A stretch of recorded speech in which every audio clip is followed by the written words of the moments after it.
Puan Ketua. Terima kasih Yang Berhormat Bacok. Saya jemput Yang Berhormat Kota Melaka.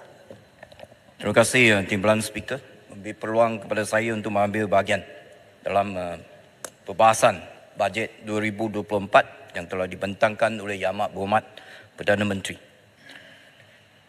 Timbalan Speaker, kalau kita lihat pertumbuhan ekonomi dunia pada tahun ini adalah sekitar 2.1% saja.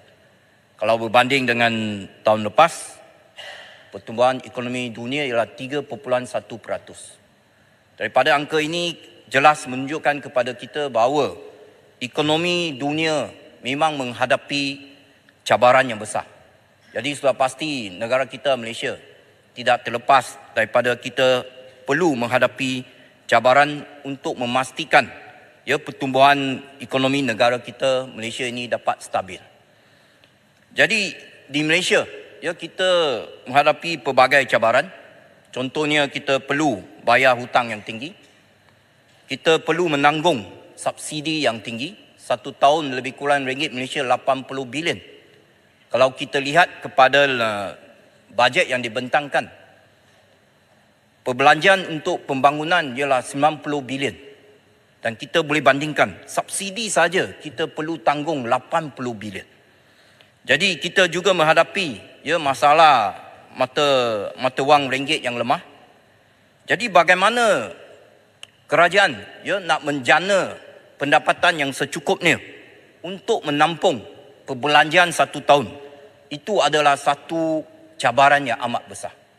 Jadi kita lihat belanjawan tahun depan dengan slogannya reformasi ekonomi, memperkasakan rakyat adalah amat tepat. Jadi saya lihat bajet yang dibentangkan oleh Yang Amat Berhormat adalah satu bajet yang berhati-hati. Di mana dalam masa ingin meningkatkan pendapatan negara untuk memastikan pembangunan, pada masa yang sama beliau juga perlu memastikan perbelanjaan dapat dikawal. Kalau boleh nak mengurangkan perbelanjaan untuk memastikan satu kedudukan kewangan yang seimbang supaya kita dapat mengatasi masalah defisit yang sering dihadapi oleh negara kita. Jadi dalam masa yang sama, Yang Amat Berhormat juga perlu memastikan kebajikan rakyat perlu dijaga. Jadi hari ini tumpuan sebenarnya seluruh dunia menumpukan kepada Malaysia. Selepas Sheraton Move 2020, negara kita kucak kacil dari segi politik, ramai tidak pandang negara kita. Tetapi selepas pilihan raya umum yang lepas, PRU yang ke-15, selepas Yang Amat Berhormat tambun menjadi Perdana Menteri, hari ini rata-rata seluruh dunia telah menumpukan perhatian kepada Malaysia. Dan mereka ada keyakinan terhadap kita. Dan mereka menjangkakan bahawa Malaysia akan menjadi satu arus perdana yang utama dalam masa akan datang, bukan saja di benua Asia Tenggara tetapi di benua Asia dan bahkan barangkali di benua antarabangsa. Malaysia akan muncul sebagai satu negara yang utama. Jadi untuk memastikan Malaysia akan memainkan peranan yang penting sekali lagi dalam arena antarabangsa ini, sudah pasti belanjawan kali ini adalah penting untuk memastikan kita akan terus maju tanpa gagal. Jadi dalam hal ini banyak yang bangkit tentang GST. Tadi ada ahli parlimen baik daripada kerajaan ataupun pembangkang yang bangkitkan kononnya perlu memperkenalkan semula GST.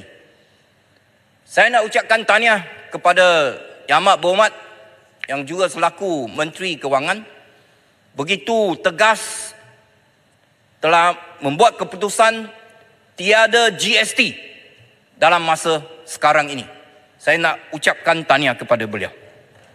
Sebab kita semua tahu GST itu membebankan rakyat.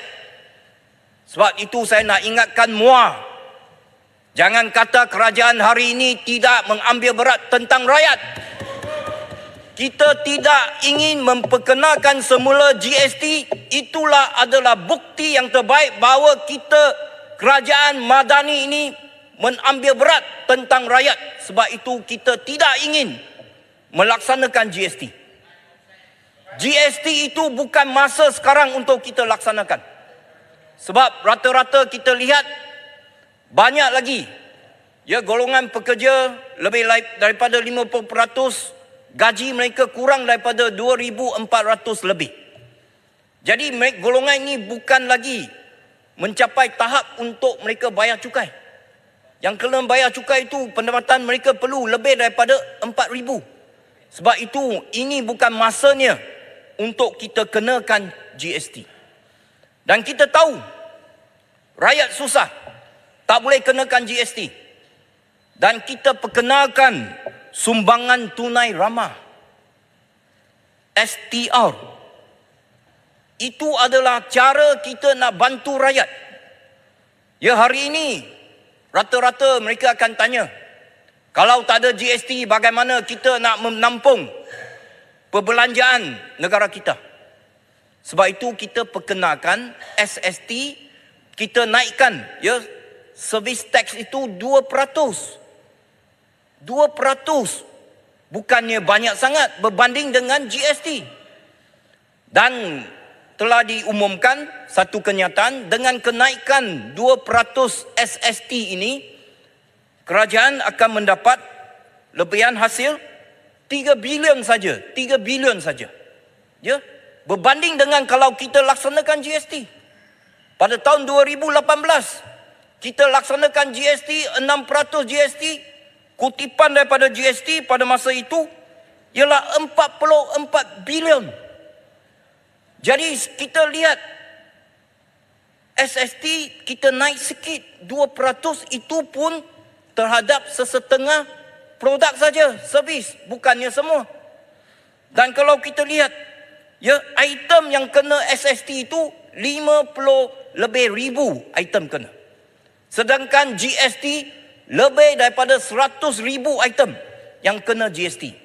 Daripada angka ini sudah ada, kita boleh buat satu pembandingan. Hari ini kerajaan ini adalah mengambil berat tentang rakyat. Sebab itu hanya kita naikkan SST 2% kepada sesetengah produk saja, servis saja, bukannya semua. Saya nak sebut tentang GST lagi, ya. Kita tidak harus lagi perlu tumpu kepada debate tentang kita nak laksanakan GST lagi. Ya, itu membuangkan masa saja. Ya, PM Perdana Menteri sudah buat keputusan, kita harus menuju ke hadapan untuk memastikan supaya kita dapat melihat secara keseluruhan tentang percukaian dan juga hasil negara. Kita jangan lagi sebut tentang GST. Sepatutnya perlu lihat dengan lebih menyeluruh tax reform untuk masa akan datang. Jadi ada yang tanya, tadi saya sebut, ada tanya kalau tak ada GST macam mana kerajaan nak survive. Sebab itu kerajaan hari ini akan laksanakan e-invoice. E-invoice ini adalah diperkenalkan untuk memastikan kecekapan pengurusan pentadbiran cukai di Malaysia, supaya dapat mengurangkan ketirisan cukai, pembayaran cukai. Ini sudah pasti dapat meningkatkan pendapatan negara. Kita menggunakan cara ini untuk kita menaikkan pendapatan. Dan saya percaya ini adalah satu transisi untuk tax reform, satu yang baik. Seterusnya topik yang saya nak bangkit ialah tentang subsidi bersasar. Subsidi bersasar secara beransur-ansur saya lihat daripada teks ucapan Perdana Menteri, dia melakukan secara beransur-ansur. Kita lihat subsidi bersasar ini, dia akan dapat penjimatan. Seperti yang saya sebut tadi, subsidi sekarang ialah secara universal. 1 tahun kita belanja ringgit Malaysia 80 bilion. Dan ada yang bangkit kata mereka pergi ke pasaran tak dapat nak beli barangan yang telah disubsidikan. Beras tak ada nampak, gula tak ada nampak, minyak tak ada nampak. Kenapa? Sebab ada golongan, segelintir golongan kecil yang tidak bertanggungjawab, mereka menyeludup keluar barang subsidi ini. Minyak masak kita subsidi 1 kilo RM2.50. Timbalan speaker. Tahu tak berapa apabila mereka selundup pergi ke Thailand, berapa mereka jual dekat sana? Selatan Thai. Pergi sana tengok. Bungkusan 1 kilo minyak masak daripada Malaysia jual dengan harga RM6.50. Sini kita subsidi, bagi subsidi hanya RM2.50. Kita subsidi RM4. Tetapi wang yang disubsidi itu tidak dapat dinikmati oleh golongan B40 yang sepatutnya dapat menikmati subsidi ini. Jadi apakah formula baru yang kita perlu lakukan? Sebab itu kita nak lakukan subsidi bersasar ini adalah satu keputusan yang berani. Ya, yang susah nak buat keputusan sedemikian, tetapi ini satu keputusan yang berani yang memikirkan tentang masa depan negara kita. Sebab itu kita perlu laksanakan ini. Dan penjimatan daripada subsidi ini akan disalurkan semula kepada rakyat. Seperti yang saya sebut tadi, sumbangan tunai ramah. Tahun depan, ini Muar tak mau cakap. Dia cuma kata kita ambil subsidi, adakan subsidi bersasar, rakyat susah. Tetapi dia tak cakap seterusnya. Kita bagi sumbangan tunai ramah. Kita meningkatkan jumlahnya. Tahun ini, sumbangan tunai ramah 8 bilion. Tahun depan kita akan naik kepada 10 bilion. Kenaikan sebanyak 2 bilion. 2 bilion itu ialah kita jimat daripada subsidi bersasar dan kita pulangkan semula kepada rakyat. Itu yang kita buat. Dan dia kata, kononnya satu keluarga makan 5 papan telur 1 bulan. Angka dia banyak, 5 papan. Tapi kalau kira-kira, kalau sebiji telur itu naik harga 10 sen, kalau 5 papan, 1 bulan akan belanja lebih RM15. 1 tahun RM180. Tapi kerajaan tahu tentang masalah ini. Awal-awal lagi Perdana Menteri sudah umumkan bahawa STR yang berikan maksimum kepada keluarga, isi rumah keluarga RM3,100 tahun ini. Tahun depan mereka akan dapat RM3,700. Tambah RM600. RM600 ini adalah untuk menampung kenaikan harga daripada barang-barang yang tidak ada lagi subsidi ataupun subsidi bersasar. Contohnya Muar bagi telur naik harga 10 sen kalau kata. 1 tahun lebih belanja RM180. Tetapi kerajaan siang-siang sudah kasih RM600 untuk menampung kenaikan harga. Jadi bila kita nak berhujah dalam Dewan, biar hujah dengan keseluruhan. Bagi fakta, jangan menipu. Jangan menipu untuk kononnya menuduh lain orang bohong tetapi sendiri bohong dengan memberikan hujah yang bohong. Itu bukannya contoh seorang pemimpin muda dalam negara kita. Timbalan speaker, saya nak sambung lagi tentang subsidi ini. Subsidi ini kita perlu ialah sebagai social safety network. Ya, untuk kawal harga yang asas untuk mendapat kita memastikan perkhidmatan sosial dapat diberikan. Ya, untuk memastikan yang miskin dapat dibantu. Yang kaya, hari ini apa yang berlaku ya universal subsidi ini, orang kaya juga menikmati. Dan ini juga akan menyebabkan jurang perbezaan antara orang yang kaya dengan miskin. Jadi dalam kita nak melaksanakan subsidi bersasar ini, yang penting ialah pelaksanaan. Itu saya perlu tekankan. Jadi kerajaan hari ini kata nak ada padu. Ya, satu sistem pengkalan data utama. Dan kita perlu pastikan agihan ya subsidi bersasar ini mesti adil. Dan juga untuk memastikan kumpulan yang berisiko jangan tercicil dalam sistem ini. Ini dua perkara kita perlu ambil berat, ambil tahu supaya kita dapat ya menjalankan subsidi bersasar ini secara berkesan. Jadi reform subsidi ini akan membentuk semula kontrak sosial untuk memastikan yang miskin dapat menikmati faedah, yang kaya mereka boleh uruskan mereka sendiri, tetapi yang golongan, saya minta sedikit masa. Sila gulong. Ya, yang penting sekarang kita perlu tumpukan kepada golongan pertengahan. Ya, yang akan terkesan, yang mereka akan dapat impaknya. Jadi bagaimana kita nak memastikan penjimatan subsidi ini dapat juga membantu kelas pertengahan. Itu adalah penting. Jadi apa yang saya lihat hari ini, subsidi diesel ya bersasar. Penjimatan itu akan digunakan, kalau digunakan untuk memperbaiki sistem pengangkutan awam, maka itu adalah satu yang baik yang boleh dinikmati oleh golongan pertengahan.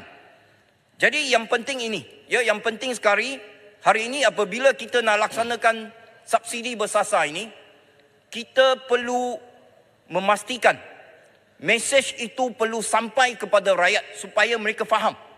Jangan termakan dengan hujah-hujah daripada pihak pembangkang yang mengerirukan. Ya, jadi saya harap supaya saya kemukakan tiga cara supaya kerajaan memberikan mesej yang jelas kepada rakyat. Yang pertama ialah consultation. Perlu ada consultation dengan izin. Kita perlu communication yang baik dengan izin dan juga compensate kepada golongan pertengahan supaya mereka faham, mereka dimaklum dan juga mereka dibantu. Dengan itu, sekian, terima kasih Timbalan Speaker. Terima kasih Yang Berhormat Kota Melaka. Saya jemput Yang Berhormat Romping.